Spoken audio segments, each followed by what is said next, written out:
इस मॉडल का क्वेश्चन है। ठीक है, तो यहाँ पर देखिए ये दोनों क्वेश्चन करीब करीब सेम है ना, तो इसलिए एक किसी को बनाने के बाद दोनों क्वेश्चन आपका आराम से बन जाएगा। तो यहाँ पर हमारा कंडीशन क्या दिया हुआ है कि S T equal to alpha Y T और I T equal to beta Y T minus one. यहाँ पर अल्फा एंड बीटा क्या है, ग्रेटर देन 0 है, और यहाँ पर क्या बोल रहा है कि सेविंग इक्वल टू इन्वेस्टमेंट। तो ये अल्फा एंड बीटा क्या है, ग्रेटर देन 0 है, ये सेविंग इक्वल टू इन्वेस्टमेंट। देखिए हैरोडोमर मॉडल में हर तीनों अगर ग्रोथ रेट अगर हम लेते हैं, एक्चुअल, वारंटेड और नेचुरल ग्रोथ रेट, तो सभी में हमारा क्या होता है, सेविंग इक्वल टू इन्वेस्टमेंट होता है। तो यहाँ पर दे या ना दे, आपको कंसिडर करना होगा कि अगर सेविंग और इन्वेस्टमेंट दिया हुआ है तो वो इक्वल टू ही करना है। तो बोलता है in this model sustain growth is indicated by satisfying the condition, कि अगर हम सस्टेन ग्रोथ करना चाहते हैं, स्टेडी स्टेट ग्रोथ करना चाहते हैं, तो इसमें से कौन सी कंडीशन अप्लाई होगा, है ना। तो इसको आप बना के भी कर सकते हैं और लास्ट में हम आपको शॉर्टकट भी बता देंगे। ठीक है, तो इसको बना लेते हैं, कैसे बनेगा। यहाँ पर क्या हो जाएगा, I T equal to S T. तो देखिए जैसे ही I T equal to S T करेंगे तो ये क्या होगा, यहाँ पर सेविंग फंक्शन है, ये चीज याद रखिएगा, सेविंग फंक्शन। तो सेविंग फंक्शन है S T equal to alpha Y T. तो ये उसी के बराबर है जैसे हम लोग स्मॉल एस वाई लिखते थे। तो यहाँ पर स्मॉल एस जो है वो क्या है, हमारा एम पी सी है, एम पी एस है ना। तो यहाँ इसको कौन रिप्रेजेंट कर रहा है, अल्फा। और बीटा यहाँ पर क्या है, ये हमारा कैपिटल आउटपुट रेशियो है, कैपिटल आउटपुट रेशियो। ठीक है, जो सैमुसन जो है वो बीटा का नाम देते हैं और हिक्स जो है वो इसको भी बोलते हैं। ठीक है, लेकिन दोनों का मीनिंग सेम है। तो यहाँ पर इसको हम लोग डिराइव करेंगे, ये एक्चुअली डिफरेंस इक्वेशन मेथड से बनेगा। तो ये क्या हो जाएगा, alpha Y T equal to beta Y T minus beta Y T minus one. तो यहाँ पर देखिए एक चीज ध्यान रखिएगा कि हमको किसको पॉजिटिव करना है, किसको नेगेटिव करना है। तो इसके लिए आपको यहाँ पर देखना होगा क्या चीज, कि यहाँ आंसर में हमको क्या दिया हुआ है। तो आंसर में हमको क्या दिया हुआ है, बीटा माइनस अल्फा। तो आपको बीटा को पॉजिटिव रखना है और अल्फा को नेगेटिव रखना है। तो इसलिए इसको हम लोग क्या करना होगा, इस अल्फा को इधर लाना होगा। तो beta Y T minus beta Y T minus one. अब ये इधर आके क्या हो जाएगा, minus Y T equal to 0। अब यहाँ पर देखिए दोनों को एक साथ कर देते हैं, beta Y T minus alpha Y T, और ये क्या हो जाएगा, minus beta Y T minus one equal to 0। और यहाँ पर क्या हो जाएगा कि बीटा माइनस अल्फा, और ये यहाँ पर क्या हो जाएगा, Y T minus beta Y T minus one equal to 0। अब देखिए यहाँ पर क्या हो गया कि ये अब फर्स्ट ऑर्डर डिफरेंस इक्वेशन के फॉर्म में आ गया, फर्स्ट ऑर्डर डिफरेंस इक्वेशन। तो फर्स्ट ऑर्डर डिफरेंस इक्वेशन का सॉल्यूशन भी यहाँ पर करना होगा। और ये हमारा कौन सा फंक्शन आ गया, होमोजेनस, जी इक्वल टू 0 हो गया तो होमोजेनस। तो होमोजेनस का यहाँ पर पार्टिकुलर सॉल्यूशन नहीं निकलता है ना, पार्टिकुलर सॉल्यूशन, पार्टिकुलर सॉल्यूशन कहने का मतलब इक्विलिब्रियम। ठीक है, जैसे कि अगर ये हमारा क्या है, कर्व है, तो यहाँ बीच में अगर ये 0 है तो ये हमारा वाई बार हो जाता है, और जहाँ से ये शुरू करेगा पाथ वो हमारा क्या कहलाएगा, y0। और ये यहाँ से इधर की ओर आएगा या इधर की ओर जाएगा, ये हमारा बताता है कॉम्प्लीमेंट्री सॉल्यूशन, कॉम्प्लीमेंट्री सॉल्यूशन। और यही बताना होता है हमको ट्रेंड की, ऊपर की ओर जाएगा कि नीचे की ओर जाएगा। नीचे जाएगा तो डैम्प हो जाएगा और ऊपर जाएगा तो एक्सप्लोसिव होगा। तो इसको पहले सॉल्यूशन करना होगा, कि इसको निकालने के लिए हमको क्या करना होगा, ये वाई टी और वाई टी, ये वाई बार, ये दोनों को घटाना होगा, वाई टी माइनस वाई बार। ठीक है, तो यहाँ पर अगर हम लोग मानते हैं कि let Y T equal to Y bar, क्योंकि वाई बार हमारा इक्विलिब्रियम है, तो सारे टाइम पीरियड के लिए हमारा इक्विलिब्रियम देखो जैसा होगा। तो ये यहाँ पर क्या हो जाएगा, beta minus alpha Y bar minus beta Y bar equal to 0 है। तो ये इक्विलिब्रियम नहीं आएगा, ये 0 ही आएगा। क्यों, क्योंकि अगर यहाँ से हम वाई बार निकालेंगे तो ये हमारा क्या आ जाएगा, 0 आ जाएगा। क्योंकि वाई बार को अगर हम इधर से ले लेते हैं तो ये क्या हो जाएगा, Y bar equal to beta minus alpha minus beta equal to 0। तो ये कट जाएगा, तो क्या बचेगा, alpha Y bar minus alpha equal to 0। तो वाई बार इक्वल टू क्या आ जाएगा, 0। ठीक है, तो जब भी ये होमोजेनस रहेगा तो अब हमारा इक्विलिब्रियम कंडीशन का जो होगा डिफरेंस होगा वो 0 होगा। इसका हमारा डाइवर्जेंस, इसको जो ये ऊपर की ओर जा रहा है इसको हम लोग क्या बोलते हैं, डाइवर्जेंसी। डाइवर्जेंसी जो है वो हमारा कौन प्रूव करेगा, कॉम्प्लीमेंट्री सॉल्यूशन। तो यहां पर हमको क्या करना होगा, ये दोनों को घटाना होगा। तो beta minus alpha Y T minus beta Y T minus 1 equal to 0। और यहाँ पर क्या हो जाएगा आपका, beta minus alpha Y bar minus beta Y bar equal to 0। आप इक्वेशन मान भी सकते हैं, है ना। तो यहाँ पर ये क्या हो जाएगा कि ये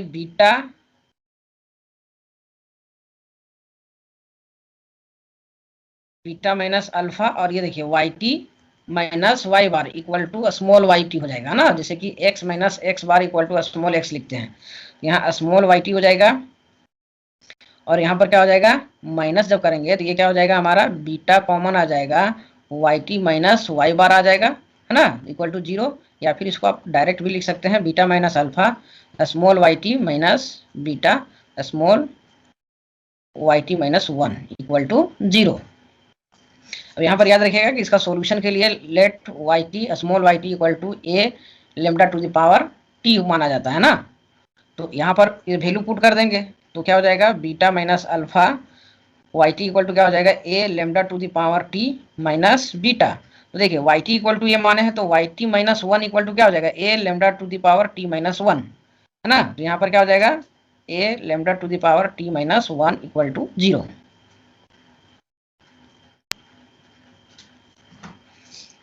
अब यहाँ से हम लोग क्या करेंगे, A lambda to the power T बाहर कॉमन आ जाएगा तो यहाँ पर क्या बचेगा, beta minus lambda beta minus alpha minus beta, यहाँ देखिए माइनस 1 बच जाएगा, है ना।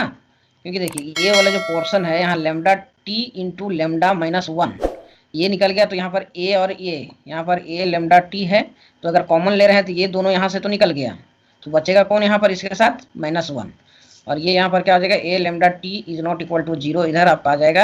यहाँ पर बचेगा कौन, beta minus alpha minus beta का बट्टा लेमडा हो जाएगा इक्वल टू 0, या beta minus alpha lambda minus B equal to 0, इधर आ जाएगा तो 0 हो जाएगा। और beta minus alpha equal to क्या आ गया यहाँ पर, बीटा, और लेमडा इक्वल टू क्या आ गया, बीटा बटा बीटा माइनस अल्फा।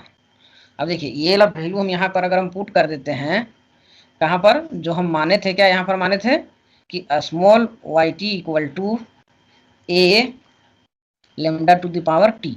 तो वाई टी इक्वल टू क्या हो जाएगा, ए लेमडा का पावर कितना हो जाएगा, बीटा बीटा माइनस अल्फा का पावर टी, है ना।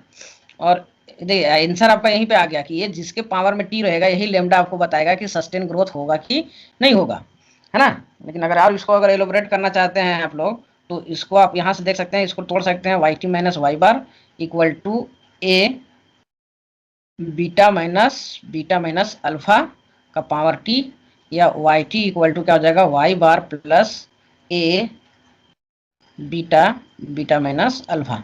देखिए उतना लंबा बनाने की जरूरत नहीं है यहाँ पर कि ये चीज को आप ए का भी वैल्यू निकालना पड़ता है तो वो आप वो देखना पड़ेगा। लेकिन यहाँ पर हमको याद रखिएगा ये तो हमारा इक्विलिब्रियम कंडीशन बता ही रहा है, और ये हमारा परजेंट वाई टी, है ना।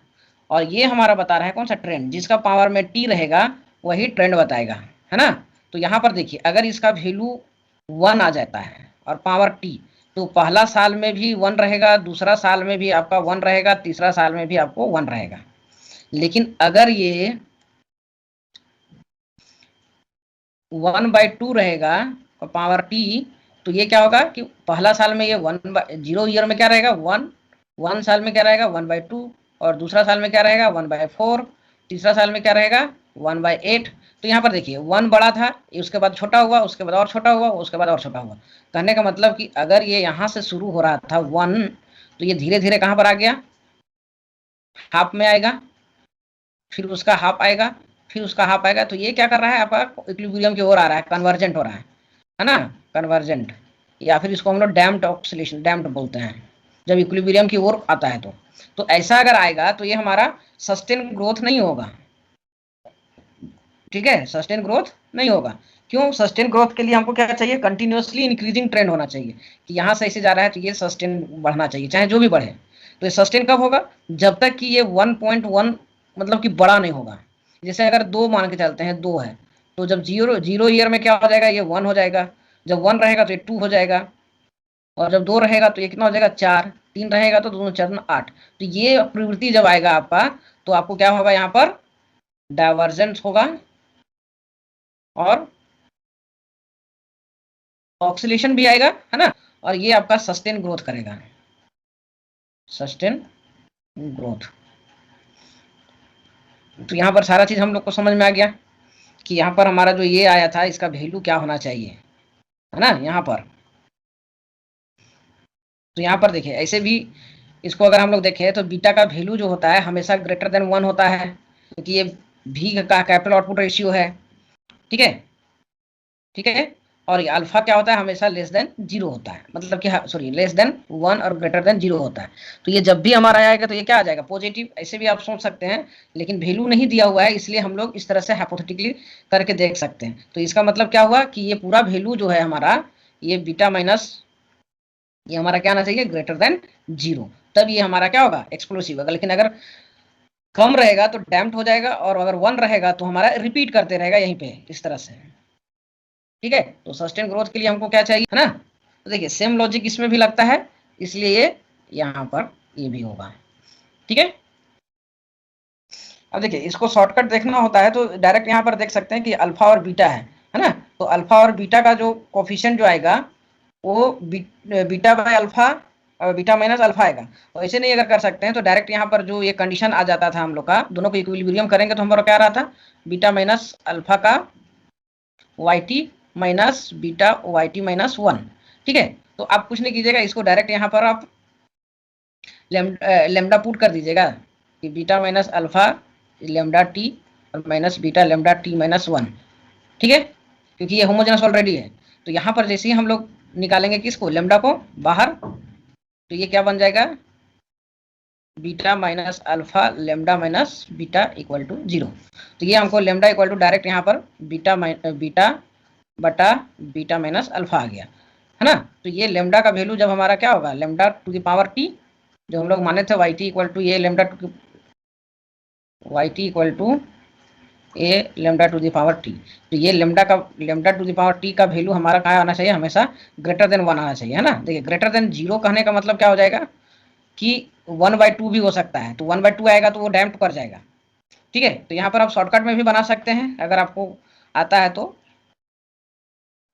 नेक्स्ट क्वेश्चन है कि q t equal to alpha plus beta p t y p t 1 minus t minus 1 और p t equal to y t plus q t del q t, है ना। यहाँ पर Q0 and Q0 प्रारंभिक शर्त है। इस मॉडल के लिए बार बार की स्थिरता शर्त की मांग करती है, मतलब कि हमेशा इक्वल रहे। ठीक है, इसके लिए कौन सा कंडीशन होगा? यहाँ पर है स्थिरता, है ना, स्टेबिलिटी। ठीक है, तो स्टेबिलिटी कब आएगा? जब हमारा डाइवर्जेंस होकर वापस इक्विलिब्रियम की ओर आएगा, है ना। कि अगर कहीं पर भी रहेगा तो ये डाइवर्स होकर वापस इक्विलिब्रियम पर आएगा, तभी हमारा क्या कहलाएगा? स्टेबिलिटी, है ना। तो इसको भी हम लोग देख लेते हैं। ऐसे तो डायरेक्ट यहाँ से पता चल जाएगा कि आपका ये क्या होना चाहिए? 1/बीटा हमारा लेस देन 1 होना चाहिए। ठीक है, ये वाला। लेकिन फिर भी वो बना देते हैं, कैसे बनता है इसको। तो यहाँ पर देखिए, ये जो यहाँ पर है तो ये डिमांड एंड सप्लाई है, तो डिमांड एंड सप्लाई का इक्वल टू करना ही पड़ेगा, डिमांड इक्वल टू सप्लाई। देखिए, यहाँ पर इसको क्यूटी के रिस्पेक्ट में चेंज करके और दोनों को डिमांड इक्वल टू सप्लाई भी कर सकते हैं ना। और दूसरा जो है कि ये क्यूटी का वैल्यू यहाँ पर पुट करके आप लोग निकाल सकते हैं। तो वही हम लोग क्या करते हैं, इसमें वैल्यू पुट कर देते हैं। तो क्यूटी इक्वल टू क्या है? Alpha plus beta p t minus 1। तो पीटी इक्वल टू क्या हो जाएगा यहाँ पर? Gamma plus del alpha plus del beta p t minus 1। तो यहाँ पर देखिए ये दोनों को हम एक साथ रख सकते हैं, गामा प्लस डेल अल्फा, ठीक है, प्लस यहाँ पर क्या हो जाएगा डेल बीटा पीटी माइनस 1, फिर p t minus del beta p t minus 1 equal to gamma plus del alpha, और फिर यहाँ से हमारा क्या हो जाएगा डायरेक्ट यहाँ पर भी आपको कॉम्प्लीमेंट्री सॉल्यूशन और ये क्या बोलते हैं पार्टिकुलर सॉल्यूशन निकालना होगा। तो पार्टिकुलर सॉल्यूशन निकालना नहीं है आपको, डायरेक्ट कॉम्प्लीमेंट्री सॉल्यूशन निकालना है कि वो डाइवर्जेंस करेगा कि कन्वर्जेंस करेगा। तो ये पी बार हो जाएगा minus del beta p bar equal to gamma plus del alpha. तो ये हमारा स्मॉल पीटी जाएगा, है ना, और ये हमारा क्या हो जाएगा del beta small p t minus 1 equal to 0। तो ये क्या हो जाएगा पीटी, यहाँ पर देखिए ये lambda equal to del beta होगा, क्योंकि यही चीज हमारा डिसाइड करेगा, जो पावर टी होगा, है ना, वही हमारा डिसाइड करेगा डाइवर्जेंस और कन्वर्जेंस। तो यहाँ पर देखिए डी जो है वो हमारा क्या है डिमांड, जो ये नेगेटिव स्लोप होगा इसका स्लोप डिमांड स्लोप बता रहा है, और ये जो है पॉजिटिव स्लोप बता रहा है, ठीक है। तो दोनों का नेगेटिव है, इसका मतलब ये क्या हो जाएगा मोड अगर दे देंगे तो ये हमारा क्या होना चाहिए पॉजिटिव हो जाएगा। तो ऐसे हमारा क्या आना चाहिए, दोनों का स्लोप अगर बराबर होगा, या फिर सप्लाई का स्लोप जो है अगर ज़्यादा होता है, पहले सप्लाई वाला करते हैं ना, और इसका जो है स्लोप कम कर देते हैं, तो ये क्या हो जाएगा तभी ये कन्वर्जेंस हो सकता है इस तरह से, ठीक है। तो इसका मतलब क्या होगा कि अगर यहाँ पर हम लेमडा को 1 मान लेते हैं, तो 1 इक्वल टू क्या होगा डेल बीटा, और ये डेल को यहाँ पर रह के रहेंगे तो बीटा इधर आ जाएगा। तो ये हमारा क्या हो जाएगा डेल इक्वल टू 1 बटा बीटा। तो डेल इक्वल टू 1 बटा बीटा, अगर ये डेल है और 1 बटा बीटा दोनों बराबर हो जाएगा, इसका मतलब क्या हो जाएगा कि ये दोनों का स्लोप जो है वो बराबर होगा, है ना। तो जब दोनों का स्लोप बराबर होगा तो इसका जो रिपीटेशन होगा ये रिपीटेड होगा, ठीक है, कि ना तो इक्विलिब्रियम होगा और ना तो डाइवर्जेंस होगा। लेकिन अगर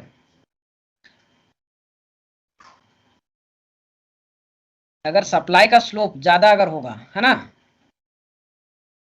और डिमांड का स्लोप कम होगा, ठीक है। तो यहाँ पर थोड़ा सा आपको थ्योरी मतलब थोड़ा सा थ्योरी यहाँ पर ज़्यादा होगा। हमेशा पहले सप्लाई का स्लोप हम लोग क्या करते हैं ड्रॉ करते हैं। तो अगर ये 45 डिग्री अगर इसको करते हैं, तो इसको 45 डिग्री से थोड़ा ज़्यादा स्लोप रखना होगा ऐसे, ठीक है। तो अगर हम इसको यहाँ से यहाँ पर लेके देखते हैं तो ये क्या हो जाएगा डाइवर्जेंस हो जाएगा, है ना, मतलब कि स्टेबल हो जाएगा, वापस ये क्या करेगा इक्विलिब्रियम की ओर जाएगा।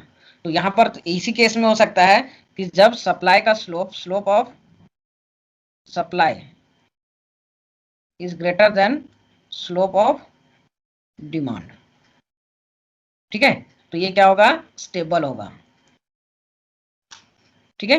अगर यही उल्टा रहता कि डेल इज ग्रेटर देन 1 बटा बीटा, तो यही ग्राफ हमारा चेंज हो जाता है कि अब यहाँ पर डिमांड का स्लोप जो है वो ज़्यादा है और सप्लाई का स्लोप कम है। तो इसको भी बनाने के लिए आपको क्या करना होगा, पहले सप्लाई कर्व को ड्रॉ करना होगा। तो इसको 40 डिग्री कीजिएगा, तो इसका स्लोप ज़्यादा होगा, तो ये इसीलिए ये थोड़ा सा खड़ा होगा इस तरह से, है ना। तो जब यहाँ पर इस तरह से करेंगे तो ये हमारा क्या हो जाएगा डाइवर्जेंस हो जाएगा। तो कुछ भी पूछ सकता है यहाँ पर, है ना, यहाँ पर आपको स्टेबल पूछा है, ठीक है, कहीं पर वो डाइवर्जेंस भी पूछ देता है। तो यहाँ पर आपको ये चीज याद रखना होगा, है ना। तो ये आपका क्या हो जाएगा कि इस तरह का रहेगा, तो वहां पर हमारा बी हो जाएगा, ठीक है। देखिए ये सॉल्व इसलिए करना पड़ा क्योंकि हमको यहाँ पर नहीं पता था कि ये हमारा क्या आएगा, है ना, कि डेल बाय बीटा आएगा या फिर 1 बाय बीटा आएगा, ठीक है, इस चीज को पता करने के लिए। तो देखिए यहाँ पर इक्वल टू आएगा तो रिपीटेड आ जाएगा, ये ग्रेटर देन आ जाए तो एक्सप्लोसिव हो जाएगा या डाइवर्जेंस, है ना, डाइवर्जेंस फ्रॉम द इक्विलिब्रियम, और ये कन्वर्जेंस हो जाएगा स्टेबल, और ये तो हमारा आ ही नहीं रहा है ना, ये हमारा मैथमेटिकल पॉसिबल नहीं आ रहा।